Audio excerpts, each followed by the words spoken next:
Hello friends, good morning. Welcome to AD star classes. आज है 21 नवंबर 2020 और 21 नवंबर 2020 से जितने भी करंट अफेयर के इंपॉर्टेंट क्वेश्चन बनते हैं वो हम इस वीडियो में डिस्कस करेंगे। साथ ही मैं आपसे हर एक क्वेश्चन से रिलेटेड इंपॉर्टेंट फैक्ट बताऊंगा, तो आप हमारा वीडियो पूरा और अंत तक ध्यान से देखिए। लास्ट में मैं आपसे क्वेश्चन पूछूंगा, आप उस क्वेश्चन का जवाब नीचे कमेंट बॉक्स में दे सकते हैं। साथ ही क्वेश्चन से जुड़ी जितनी जानकारी आपके पास अवेलेबल हो, आप उसे नीचे कमेंट बॉक्स में लिखा कीजिए ताकि आपका प्रॉपर तरीके से रिवीजन हो सके। अगर आपको हमारी ये वीडियो पसंद है, वीडियो को लाइक कीजिए। आपके पास जितने भी एजुकेशन ग्रुप है, आप उस ग्रुप में हमारे वीडियो को शेयर कीजिए और साथ ही हमारे चैनल एडी स्टार क्लासेस को सब्सक्राइब कीजिए। चलिए स्टार्ट करते हैं। आज का पहला क्वेश्चन है, हाल ही में विश्व दर्शन दिवस कब मनाया गया है? अभी हाल ही में 19 नवंबर को विश्व दर्शन दिवस मनाया गया है, यानी इस क्वेश्चन का ऑप्शन बी सही है, 19 नवंबर। हर साल नवंबर महीने के तीसरे गुरुवार को विश्व दर्शन दिवस मनाया जाता है। इस वर्ष विश्व दर्शन दिवस 19 नवंबर 2020 को मनाया जा रहा है। यह दिवस अकादमिक आदान प्रदान को प्रोत्साहित करता है और वैश्विक मुद्दों के समाधान में दार्शनिक ज्ञान के योगदान पर प्रकाश भी डालता है। वर्ष 2020 का संस्करण वर्तमान महामारी को समझने, उसकी आवश्यकता को रेखांकित करने, साथ ही पहले से कहीं अधिक दार्शनिक प्रतिबिंब का सहारा लेने के लिए दुनिया को आमंत्रित करता है ताकि हम कई संकटों का सामना कर सकें। साल 2005 में यूनेस्को की जनरल कॉन्फ्रेंस ने प्रत्येक वर्ष नवंबर महीने के हर तीसरे गुरुवार को विश्व दर्शन दिवस मनाए जाने की घोषणा की थी। विश्व दर्शन दिवस की शुरुआत यूनेस्को ने मानवीय गरिमा और विविधता का सम्मान करने वाली दार्शनिक बहस की एक अंतर्राष्ट्रीय संस्कृति को बढ़ावा देने के प्रयास के रूप में शुरू किया था। अगला क्वेश्चन है, हाल ही में भारत के किस सुपर कंप्यूटर को विश्व के सबसे शक्तिशाली सुपर कंप्यूटरों में 63वां स्थान प्राप्त हुआ है? ये क्वेश्चन काफी इंपॉर्टेंट है और इस क्वेश्चन का ऑप्शन ए सही है, परम सिद्धि। अभी हाल ही में विज्ञान और प्रौद्योगिकी विभाग यानी डीएसटी के अनुसार भारतीय सुपर कंप्यूटर परम सिद्धि ने दुनिया की 500 सबसे शक्तिशाली सुपर कंप्यूटरों की सूची में 63वां रैंक हासिल किया है। साथ ही परम सिद्धि CDAC में नेशनल सुपर कंप्यूटिंग मिशन यानी NSM के तहत स्थापित high performing computer artificial intelligence super computer है। दुनिया के seeds 500 non distributed computer system को रैंक करने वाली सीड्स 500 परियोजना को वर्ष में 2 बार ये पब्लिश किया जाता है, यानी 2 बार इसे एक साल में प्रकाशित किया जाता है। इनमें से पहला अपडेट हमेशा जून में अंतर्राष्ट्रीय सुपर कंप्यूटिंग सम्मेलन में जारी किया है और दूसरा नवंबर में ACM by IEEE साथ ही सुपर कंप्यूटिंग सम्मेलन में प्रस्तुत किया जाता है।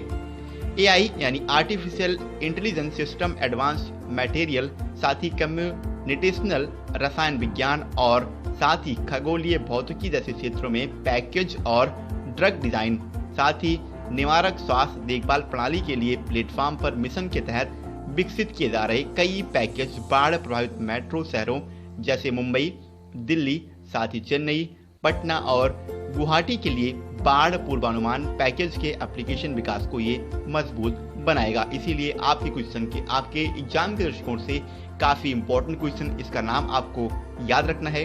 भारत का एक ऐसा सुपर कंप्यूटर हाल ही में बनकर तैयार हो गया है जो अंडर 100 में आ चुका है और उसका नाम है परम सिद्धि।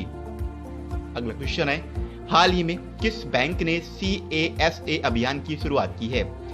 अभी हाल ही में कर्नाटक का बैंक है, यानी ये कर्नाटक का लोकल बैंक है और इसी ने CASA अभियान की शुरुआत की है, यानी इस क्वेश्चन का ऑप्शन सी सही है, कर्नाटका बैंक।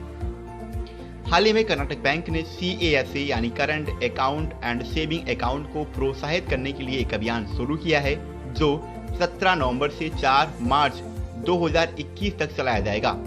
बैंक द्वारा जारी एक बयान में कहा गया कि इस अभियान का 4.10 लाख से अधिक चालू और बचत खातों से 650 करोड़ रुपए का कारोबार जुटाना रखा गया है। इस अभियान के साथ बैंक अपने ग्राहकों को डिजिटल रूप से संचालित बचत और चालू खाता उत्पादों की अपनी आकर्षक और बेहतर सेवा पेश करने का इरादा भी रखता है। साथ ही समुदाय के बैंकिंग या बैंकिंग संस्थानों का उपयोग नहीं किए बुनियादी बैंकिंग सेवाओं को सक्षम करने के लिए अपनी आवश्यकताओं के आधार पर ग्राहकों के अगले स्तर तक बैंक के डिजिटल रूप से संचालित CAS से उत्पादों को लोकप्रिय बनाने के लिए, यानी इन सभी उद्देश्यों के लिए इस CAS अभियान को शुरू किया गया है। बात है कर्नाटक बैंक की। इसकी स्थापना 18 फरवरी 1924 में हुई थी। इसका मुख्यालय मैंगलोर एक जगह है कर्नाटक में, जिसे हम मंगलुरु भी कहते हैं वर्तमान समय में, वहां पर इसका मुख्यालय है। इसके वर्तमान समय के MD और CEO हैं महाबलेश्वर MS, और कर्नाटका बैंक की टैगलाइन है your family bank across India. अगला क्वेश्चन है, हाल ही में किसे मालडोवा के नए राष्ट्रपति के रूप में नियुक्त किया गया है? अभी हाल ही में माइया सैंडू को मालडोवा के नए राष्ट्रपति के रूप में अपॉइंट किया गया, यानी इस क्वेश्चन का ऑप्शन ए सही है, माइया सैंडू। माइया सैंडू ने हाल ही के चुनाव में इगोर डोडन को हराकर मालडोवा का राष्ट्रपति चुनाव जीत लिया है। सैंडू ने डोडन के 42.2% की तुलना में 57.7% वोट हासिल किए हैं। संधु विश्व बैंक की पूर्व अर्थशास्त्री हैं, जिनके यूरोपीय संघ के साथ घनिष्ठ संबंध भी हैं, जबकि डोडन को रूस द्वारा खुले तौर पर समर्थन प्राप्त है। बात मालडोवा की है। इसकी कैपिटल है चिएनुआउ और मालडोवा की करेंसी है माल्डोवन लिव। और मालडोवा ये एक यूरोपियन कंटिनेंट की कंट्री है, आपको याद रखना है, ये एक यूरोप महाद्वीप का देश है। अगला क्वेश्चन है, हाल ही में जारी वैश्विक रिश्वत जोखिम सूचकांक ट्रेस 2020 में भारत को कौन सा स्थान प्राप्त हुआ है?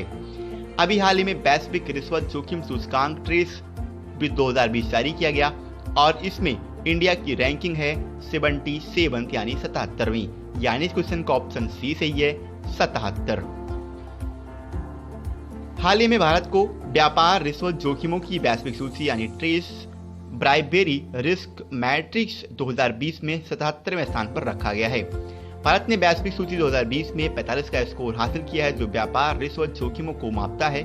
इसमें भारत की रैंक 2019 में 78वीं रही थी। यह भारत के पड़ोसी देशों बांग्लादेश, पाकिस्तान, नेपाल और चीन के मुकाबले में काफी बेहतर है। हालांकि भूटान ने भारत की तुलना में बेहतर प्रदर्शन किया और सूची में 48वां स्थान प्राप्त किया है। इस सूचकांक में उत्तर कोरिया, साथ ही तुर्कमेनिस्तान, दक्षिण सूडान, वेनेजुएला और इरिट्रिया में सबसे अधिक वाणिज्यिक रिश्वतखोरी जोखिम वाले देश रहे हैं, जबकि डेनमार्क, नॉर्वे, फिनलैंड, स्वीडन और न्यूजीलैंड ने सबसे कम रिश्वतखोरी जोखिम वाले देश का तमगा हासिल किया है।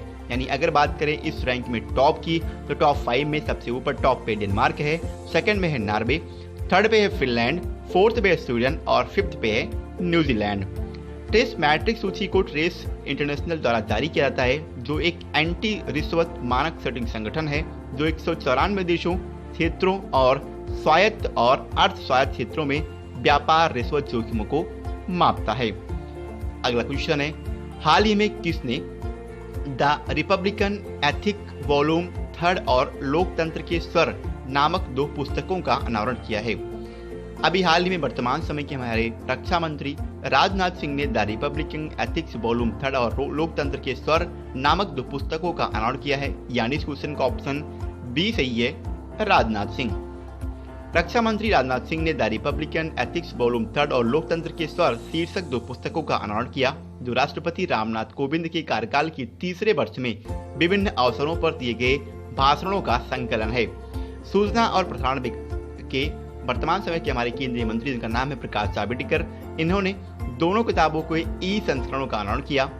श्री राजनाथ सिंह ने कहा कि राष्ट्रपति के भाषण लड़कियों की शिक्षा, महिलाओं के सशक्तिकरण और कमजोर वर्गों के कल्याण जैसे मुद्दों के प्रति उनकी चिंता को दर्शाते हैं। इस पुस्तक के सभी भाषण इस देश में आत्मविश्वास को दर्शाते हैं। इस पुस्तक में कोविड-19 से लड़ने की देश के प्रयासों पर भाषण भी शामिल है, जहां भारत अपनी सीमाओं की रक्षा करने के लिए अन्य देशों की तुलना में कहीं बेहतर है। राष्ट्रपति कोविंद के भाषणों का यह संकलन उनके काम, उनके व्यक्तित्व और उनके मूल्यों की एक व्यापक तस्वीर भी प्रस्तुत करता है। अगला क्वेश्चन है, हाल ही में भारत ने किस देश के साथ पहली वर्चुअल समिट का आयोजन किया है? ये क्वेश्चन भी आपके एग्जाम के दृष्टिकोण से काफी महत्वपूर्ण है, क्योंकि अभी हाल ही में भारत ने किसी ऐसे देश, इसका नाम लग्जमबर्ग है, इसके साथ पहली बार वर्चुअल समिट का आयोजन किया है, यानी इस क्वेश्चन का ऑप्शन ए सही है लक्जमबर्ग। हाल ही में हमारे प्रधानमंत्री नरेंद्र मोदी और लक्जमबर्ग के वर्तमान समय के प्रधानमंत्री H.E. जेवियर वेट्टेल ने 19 नवंबर 2020 को भारत लक्जमबर्ग के बीच पहली वर्चुअल समिट का आयोजन किया है। दोनों देशों के बीच लगभग 7 दशकों से भी अधिक समय से मैत्रीपूर्ण संबंध हैं। दोनों ने 1948 में राजनयिक संबंधों की शुरुआत की थी।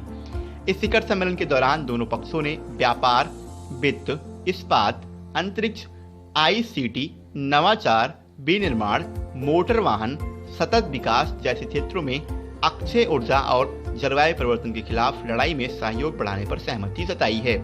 साथ ही प्रधानमंत्री ने अंतर्राष्ट्रीय सौर गठबंधन यानी इंटरनेशनल सोलर अलायंस में शामिल होने की लक्जमबर्ग की घोषणा का स्वागत किया और इसे आपदा रोधी बुनियादी ढांचे सहयोग के लिए गठबंधन में शामिल होने के लिए आमंत्रित भी किया है। अगला क्वेश्चन है, हाल ही में किस राज्य सरकार ने विजयनगर को अपना 31वां जिला बनाने की मंजूरी प्रदान की है? अभी हाल ही में कर्नाटक गवर्नमेंट ने विजयनगर को अपने कर्नाटक राज्य का 31वां जिला बनाने की घोषणा की है, यानी इस क्वेश्चन का ऑप्शन सी सही है कर्नाटका। हाल ही में विजयनगर साम्राज्य की पूर्ववर्ती राजधानी हम्पी के विश्व विरासत स्थल जल्द एक नए जिले का हिस्सा बनने जा रहे हैं। साथ ही कर्नाटक गवर्नमेंट ने विजयनगर को राज्य के एक नए जिले के रूप में गठन करने की मंजूरी भी दे दी है। विजयनगर राज्य का 31वां जिला होगा। नए जिले को बल्लारी से अलग करके बनाया जाएगा और इसका नाम विजयनगर साम्राज्य के नाम पर रखा जाएगा, जिसने इस क्षेत्र पर काफी समय तक शासन किया था। बात कर्नाटक की है। इसके वर्तमान समय के मुख्यमंत्री हैं वीएस येदियुरप्पा और इसके वर्तमान समय के राज्यपाल हैं वजुभाई वाला। लास्ट से आपसे क्वेश्चन किया गया था, हाल ही में इक्विटास स्मॉल फाइनेंस बैंक ने किसे अपना नया ब्रांड एम्बेसडर बनाया है? इस क्वेश्चन का ऑप्शन सी सही था स्मृति मंधाना और लगभग सभी स्टूडेंट ने सही आंसर दिया। एक बार मैं आपसे फिर बोलूंगा, आपके पास क्वेश्चन से संबंधित जितनी भी जानकारी अवेलेबल हो आप उसे नीचे कमेंट बॉक्स में लिखा कीजिए। आज का हमारा क्वेश्चन है, हाल ही में किस राज्य में एशिया की पहली सौर ऊर्जा सक्षम टेक्सटाइल मिल का उद्घाटन किया गया है? उसी के 4 ऑप्शन हैं, महाराष्ट्र, साथ ही तमिलनाडु, गुजरात और उत्तर प्रदेश। एक बार मैं आपसे फिर बोलूंगा, आपके पास क्वेश्चन से संबंधित जितनी भी जानकारी अवेलेबल हो आप उसे नीचे कमेंट बॉक्स में लिखा कीजिए ताकि आपका कंप्लीटली रिवीजन हो सके। तो आज के लिए इतना ही। अगर आपको हमारी ये वीडियो पसंद आई, वीडियो को लाइक कीजिए। जय हिंद।